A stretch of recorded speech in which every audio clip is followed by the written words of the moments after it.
Last video में हमने बात करी थी स्टैटिक एंड डायनामिक फ्रिक्शन के बारे में। इस वीडियो में हम उसे फर्दर एक्सप्लेन करेंगे विद डेफिनेशन।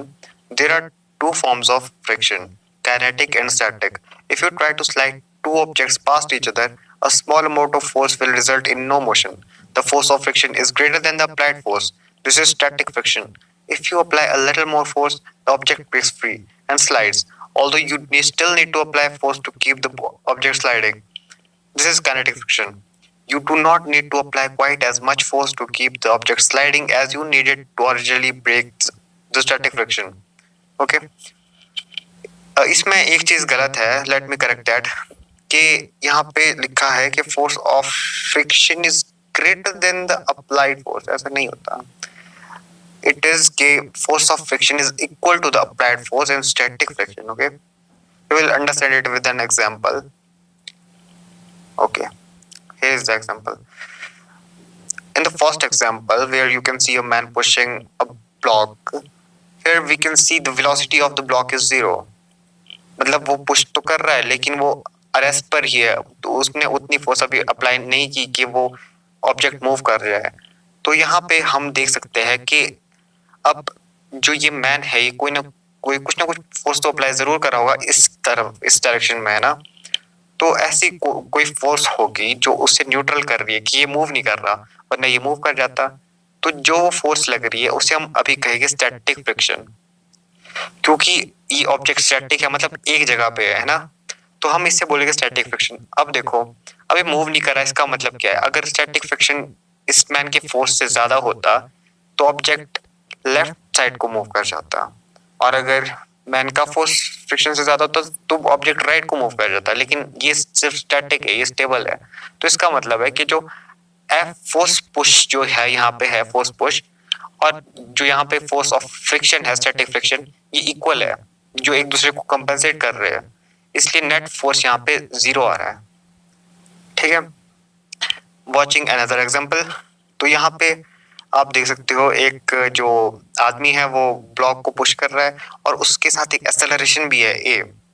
तो इसका मतलब ये है कि जब आप मतलब पुश करो तो उसका फोर्स ज्यादा है as compare to the force of friction, है ना, जो कि लेफ्ट को लग रहा होगा, और मैन का फोर्स जो राइट को लग रहा है, मैन का फोर्स ज्यादा है as compare to the force of the friction, जो कि हम काइनेटिक बोलेंगे क्योंकि ऑब्जेक्ट चल रहा है। ठीक है, it is on the basis of the motion of the object कि आप स्पेसिफाई करोगे कि स्टैटिक है काइनेटिक है। ओके, तो यहाँ पे आप देखते हो कि force of push is greater, far more greater as compare to force of friction. That's why the object will accelerate and this friction is called kinetic friction. Okay, okay, let's move to next slide. Okay, here we have the term limiting friction. अब जो ये term है ये बहुत ही ज्यादा important term है friction में। अगर मतलब आप कहते हो किसी को ये नहीं पता तो किसी को फ्रिक्शन पता ही नहीं है। जो ये लिमिटिंग फ्रिक्शन है ये बहुत ही इंपॉर्टेंट टर्म है। तो इसका मतलब क्या है, चलो समझते हैं। The maximum friction that can be generated between two static surfaces in contact with each other. Once a force applied to the two surfaces exceeds the limiting friction, motion will occur. For two dry surfaces, the limiting friction is a product of the normal reaction force and the coefficient of limiting friction. Okay, जो ये statement है, the product of normal reaction and this is the derivation of the formula. You can say ये एक formula है, मतलब formula की एक तरह से आप बोल सकते हो, ये फॉर्मूले की डेफिनेशन है। कि फॉर्मूला क्या है? The limiting friction is the product of normal reaction force and the coefficient of limiting friction. अब देखो limiting friction, the maximum friction that can be generated between two static surfaces in contact with each other. First of all, we have to mark the surface are static surface. Okay, we are talking about static surface and not the dynamic surfaces. Okay, in contact with each other. Once a force occurred to exceeds the limiting friction, yeah. So इसके कहने का मतलब है कि let us consider a block here. Okay, let us suppose it's a block on a ground, and now if we apply a force, मान लो हम कोई force apply करते हैं लेकिन उससे वो मूव नहीं हो रहा है, फिर हम फोर्स को इंक्रीज करेंगे उसको मूव करने के लिए, ना। तो मान लो हमने इतना फोर्स को इंक्रीज कर दिया और अब ये हल्का सा मूव कर गया, तो ये जो फोर्स होगा, ये जो फोर्स की क्वांटिटी होगी, इसे हम बोलेंगे लिमिटिंग फ्रिक्शन, है ना। मतलब कि जो मिनिमम फोर्स जो आपको चाहिए कि आप एक ऑब्जेक्ट को मूव कर सको दूसरे सरफेस के ऊपर से, उसे आप बोलोगे limiting friction. Okay, let's move to the next slide. Okay, here we have the graph. अभी ग्राफ किसके बीच है? अभी ग्राफ है, देखो, static friction, maximum static friction और हमारा अप्लाइड फोर्स के बीच में। अब जब तक आप देखते हो एक लिमिट तक नहीं पहुंचते। देखो लिमिटिंग फ्रिक्शन कहाँ पे आया? लिमिटिंग फ्रिक्शन यहाँ पे है, इस पॉइंट पे, जो ये पॉइंट है जहाँ से डेविएशन है, यहाँ तक स्टैटिक फ्रिक्शन है। इसका मतलब क्या है? देखो, जब आप मतलब एक बॉक्स रखते हो, ठीक है, आप उसको पुश कर रहे हो, पहले तो वो मूव नहीं होगा काफी हद तक, जब तक उसका static friction is equal to the applied force, क्योंकि नेट फोर्स फिर जीरो हो जाएगा, नेट फोर्स फिर जीरो हो जाएगा। ओके, सो ओके, फिर अभी तो यहाँ पे हमने लिमिटिंग फ्रिक्शन देखा कि यहाँ पे लिमिटिंग फ्रिक्शन आता है कि जहां से वो मूव करना स्टार्ट कर गया, तो ये ग्राफ यहाँ से फिर डेविएट हो रहा है, जैसे कि आप देख सकते हो। इस ग्राफ को फर्दर एक्सप्लेन हम आगे करेंगे जब हम न्यूमेरिकल्स करेंगे इसके, ठीक है। Okay, let's move to next slide now. No, not that, coefficient of friction. What is coefficient of friction? Wait, okay, coefficient of friction is a value that shows the relationship between the force of the friction between two objects and the normal reaction between the objects that are involved.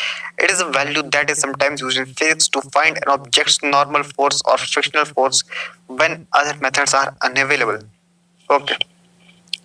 तो ये देखो, it shows the relationship between the force of the friction between two objects and the normal reaction between the objects, ठीक है, that are involved. ये चीज, इससे क्या समझते हैं हम कि जो कोएफिशिएंट ऑफ फ्रिक्शन है, ये कोई मतलब क्वांटिटी है नहीं, ये सिर्फ एक रिलेशनशिप है दो चीजों के बीच, मतलब ये एक टाइप की मैथमेटिकल डेरिवेशन है, आप कह सकते हो, जो रिलेशन बताती है between friction and the normal force between the objects. Okay, तो इसके बारे में यहाँ पे कुछ डेटा है, जैसे मटेरियल स्टील ऑन स्टील का static friction coefficient of friction 0.74 है, काइनेटिक 0.57 और so on. Okay, next. Okay, wait, या कोएफिशिएंट ऑफ फ्रिक्शन के भी दो टाइप है। एक होता है कोएफिशिएंट ऑफ स्टैटिक फ्रिक्शन, कि जब तक आप मतलब फोर्स अप्लाई कर रहे हो, ऑब्जेक्ट मूव नहीं कर रहा, तब तक जो आपका coefficient of static coefficient of friction जो आप बोलोगे, वो आप बोलोगे कोएफिशिएंट ऑफ स्टैटिक फ्रिक्शन। और जब आपका डायनामिक मोशन में वो आ गया है, तब आप उस कोएफिशिएंट ऑफ फ्रिक्शन को बोलोगे कोएफिशिएंट ऑफ डायनामिक फ्रिक्शन। ज्यादा डिफरेंस नहीं है, बस इनके फॉर्मूले में मतलब थोड़ा सा हल्का सा डिफरेंस है। I will show you, wait. Okay, here we have formula of the day. तो यहाँ पे आप देखते हो कि जो काइनेटिक फ्रिक्शन का फॉर्मूला, सबसे पहले आप देखो, ये ग्राफ देखो, नॉर्मल फोर्स ये है, काइनेटिक फ्रिक्शन ये है। तो जो ये u है, u से हम डिनोट करते हैं इसे कोएफिशिएंट ऑफ फ्रिक्शन को, है ना।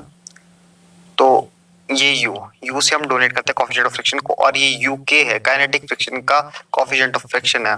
तो ये इक्वल होता है Fk अपॉन Nk। अब इसमें Fk क्या है? Fk हम बोल सकते हैं कि काइनेटिक फोर्स है, जो फोर्स आप उस वक्त अप्लाई कर रहे हो, और जो ये मतलब N है, ये नॉर्मल है, जो नॉर्मल फोर्स एक बॉडी दूसरी बॉडी पे मतलब वो करती है, एक हिसाब से अप्लाई करती है। लाइकवाइज यहाँ पे आप देख सकते हो स्टैटिक फ्रिक्शन का कोएफिशिएंट होता है F upon N, force applied upon क्या बोलते हैं उसे, नॉर्मल फोर्स। तो अभी तो आपको कोई डिफरेंस लगेगा नहीं इनको, इनके फॉर्मूला, लेकिन आगे जब हम कोई सम करेंगे फिर आपको पता चल जाएगा कि इस F और इस F में क्या डिफरेंस है। Okay, so next we have wait, next we have question. Okay, there is a question. So इस क्वेश्चन को आप सॉल्व करो और कमेंट में मुझे बताना इसका क्या आंसर है। The question is, the diagram below shows a block sliding down a plane inclined at an angle theta with the horizontal. Okay. ये स्लाइड डाउन कर रहा है with an angle theta with the horizontal. As angle theta is increased, the coefficient of kinetic friction between the bottom surface of the block and the surface of the inclined wall will increase, decrease or remain the same. Okay? अब ये जो आपके पास question है, इसमें आप concept कौन सा use करोगे? इसमें आप कंसेप्ट यूज करोगे ये वाला. वेट ये वाला. ओके, ये वाला कंसेप्ट आप यूज करोगे इसमें. अब आप कैसे करोगे वो आप सोचो, मुझे कमेंट करके बताना इसका answer. Okay, I wait for your comment. देखिए,